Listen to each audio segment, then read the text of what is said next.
Hello everybody, welcome back to Sin City Living. Jason here with today's video. Apologies for the difference in sound if it's noticeable. That hissing sound on those other videos, I had tested everything, and that old camera, the used camera I bought 2 years ago to start the channel, the sound system, something in there, something in the camera itself is what's messed up. So I need to completely replace all of my starter equipment, which makes sense. It's been a couple of years and those were used. Luckily I have this backup camera, but the microphones are internal, so the sound is going to be different, obviously. So today I want to talk about something I swear I get questions on every single frickin' day I work. Somebody complains about it. And that is, what is and is not a role? What constitutes a role? Okay. Now there's a lot of different pieces to this, right? So I'm going to go over the back wall and short rolls. I'm going to go over what areas are not a roll, and then I'm going to go over how we deal with cocked dice, be it on the wall, be it on chips, be it on the puck. But how we deal with cocked dice. So first off, I'm going to do let's talk about back wall and short rolls. So of course we tell players that they have to hit the back wall, right? And one of those things that really cracks me up is I'll give someone 3 or 4 warnings, and then they're getting ready to get their final warning to get the dice taken away from them mid-roll. Yes, that happens all the time. And instead they roll a 7 out, but it goes short. You know, it doesn't hit the back wall. It makes it maybe like that far. Doesn't rebound off the wall. And they'll say, oh, you're not saying anything now because it was a 7-8. You're not saying when the table wins. First off, we go right back to that whole trope of dealers and the boxer rooting against you. That's just the stupidest thing in the world. Dealers make their money when players win. Dealers want the players to win. That is the sole motivation for the dealers, is for the players to win. It makes no sense to yell at somebody on a short roll 7 out because they don't have the dice anymore. It makes no sense. Why would we say, hey, make sure you hit the back wall? Because you're not shooting anymore. It could be 20, 30, 40 minutes till this person shoots again. At that point, we're going to ride them from the very beginning, though, first short roll. Now, every so often, we've just warned somebody 7 or 8 times. Maybe took the dice away from them. We get to the next shooter, and they do this. And we call a 9. And they start flipping out. Or, even better, somebody drops the dice. They go to throw it, and one drops while the other one actually throws. And we call the number. Why is that? You have to hit the back wall or not? Yes, you have to hit the back wall because that ensures a fair roll for everybody, despite what the flat earthers of dice, aka dice setters, think. If you hit the back wall and tumble, there is absolutely no way in this universe to change the odds, anything with the dice. So hitting the back wall just creates a fair roll for everybody. That's all it does. But technically, forward motion with a tumble is a roll. Forward motion with a tumble is a roll.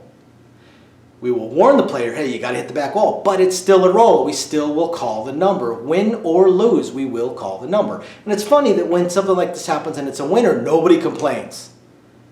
They want it both ways. They want to be able to take it when it's a winner, and then they want to complain and say, why did we call that as a loser? Can't have it both ways. Forward motion with a tumble is a roll. There's another piece to that.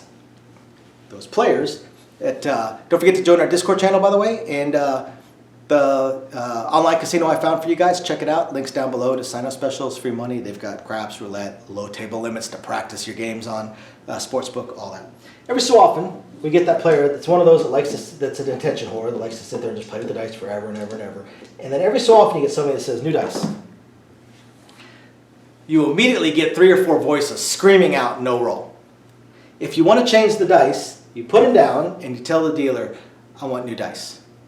You do not ever go, new dice. I one time gave somebody 3 warnings about that, which is too many. And the next time they did that, we called the number. They're sitting there playing with it. Maybe while they're playing with it, they rolled too many 7s. They said, I want new dice. We called 7. Oh, we didn't call 7. I can't remember what the roll is. We called it, and we marked the point. And he flips out. I'm like, how many times do we have to tell you not to throw the dice in if you want new dice? And we had definitely explained to him that if you do that, that is a roll. As far as the cameras are concerned, as far as security is concerned, as far as gaming is concerned, that is a roll. So after a couple of warnings, next time he did it, we called him. That's, if you're going to keep doing it, well, then we already told you it's a roll, so you're choosing to throw a roll. So what about areas where the dice can go where it is not a roll? Well, if it ends up anywhere on the bankroll over here, anywhere on the stacked chips, it's not a roll, period.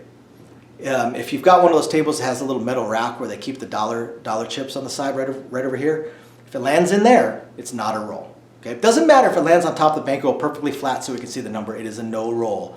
Always, always, always. There are 0 exceptions. Winner or loser, it is not a roll. If it goes off the felt, if it lands on top of the rail where you guys keep your chips, or if it goes all the way off the table onto the carpet, obviously it's a no roll. One or both. Now, if one of them goes off the table and you want the same dice, you need to call it immediately. So the dealers are trained to instantly dump the bowl. They will dump the bowl and then we'll send you all the remaining dice, and you will pick new dice. So if you want the same dice, you need to call it. If you're not the shooter, you need to keep it zipped. If you're not the shooter, you have absolutely 0 right to call for same dice. None whatsoever. It's not your roll, it's not your dice. So your superstition has no bearing on the player. And secondly, when other people start screaming out same dice and the shooter has not, a lot of dealers will dump the bowl even faster because they're not going to let other people influence the shooter. If the shooter wanted same dice, they'd have asked for same dice. So we're not going to let the other people influence the shooter's decisions. It's not their call.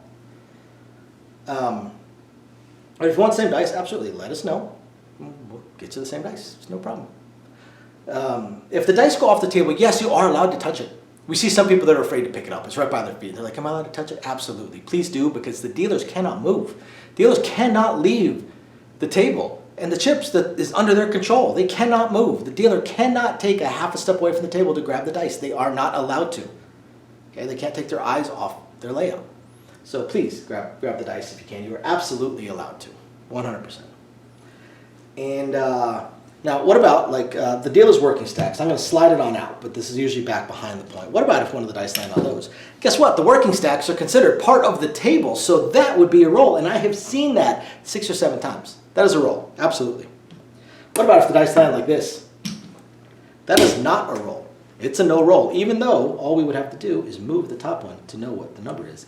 That is a no roll. If the dice land stacked, you've got a no roll. No roll situation. What about, with all these bets and stuff out there, what about if the dice land like this? A little bit cocked. Well, it's simple. There's a simple policy that is 100%. It is always, always, always, always followed. People will complain when the number is not what they want to hear, and they can see their winning number if we were to call the other side. It's not going to happen. There is a simple policy for how we always call it. Now, a lot of floors will say, they'll say, we call the number as if the object were not there. That can be kind of confusing to people. So what I tell them is that we call the number, we call the die as if the object that it is leaning on is the table. So basically, this is leaning, this could be a 5 or a 3, right? Let's say the number is 10. And, oh no, actually I got a better idea. Let's say the number is 9, right? So this could be a 5 or a 3. So the call could be a 9 or a 3 or a 7, correct? No, not correct. The call is a 7, period. Pretend that these chips are the table. What part of the dice is touching, is resting on it? The bottom over there, just like that. That's the piece that is resting on those chips. Therefore, this is the top of the dice. It's very, very simple policy, 100% followed. Now, sometimes, and it's one of the reasons that when people have their pass line bet and then their odds like that, the dealer will push it back, the odds, because there needs to be enough room for the dice to land in between. Right? Doesn't mean they can't land cocked on the chips. What it means is that they're far enough apart that it can't land cocked on both sets of chips. Because guess what? That is a no roll. There's no way to say which one is the bottom. There's no way to say which one is it resting on. That's why we push it away, because now, even if it were cocked, it can only be cocked on one of the 2 obstacles. So I hope this answers any questions you may have about it. Thank you, everybody, for watching. Please hit the like and subscribe buttons. We'll catch you next time. Bye now. Thank you, everybody, for watching today's video. And as promised, a little bit more detail on things that we are working on. So again, we want to continue trying to expand the channel. We're really hoping to be able to add roulette as soon as possible, and then some video keno, video slots, stuff along those lines. Unfortunately, it ate up almost all of our cash, paying off all of our bills during the month of January while we were down. And now that the holidays have ended, YouTube's payouts have dropped significantly. So we're kind of treading water here as far as all that goes. Do have a lot of things we want to add, though. Not just those things, those additional games, and hopefully some carnival games and such like that, but the live streams. The biggest problem right now with the live streams is with 3 jobs combined between the 2 of us, 4 if I include the 20 to 30 hours a week I'm putting into the YouTube channel. It's very, very difficult for me to have a day and time that I can commit to doing the live stream every single week, because we also have our very young child to take care of. But I'm trying to figure that out. I'm thinking it's probably going to end up being on Monday nights or Tuesday afternoons, or possibly both. I intend to do at least one live stream exclusively for our patrons, and then another one on the YouTube channel. So possibly both days. We also have a few other things that we really want to attempt to move forward on. I'm just running into either time or skill set issues. I do want to eventually have a website going for us. I did used to program websites over a decade ago. A lot of things have changed, and I just don't have that time. And not a whole lot of knowledge on the current state of building websites, hosting what sites can host, and how to build up the e-commerce stuff. So if anybody has any skill sets along those lines and would like to answer some questions or just help us out, shoot us an email, sincitylivingLV@gmail.com. Also, I really hope to be able to start adding some exclusive stuff from Sin City Living, logoed shirts, hats. I'm looking to get custom dice made, even custom layouts made, although those would be pretty expensive. But I know zero about e-commerce and drop shipping and anything along those lines. So if you have any skill or knowledge in that area, please email me. I would love to ask you some questions and see if you can answer a few to help me figure out how to get that going. Same thing with designing our logos. I had some logos designed, very, very small logos, unfortunately, not big enough to blow up to put on T-shirts and stuff like that.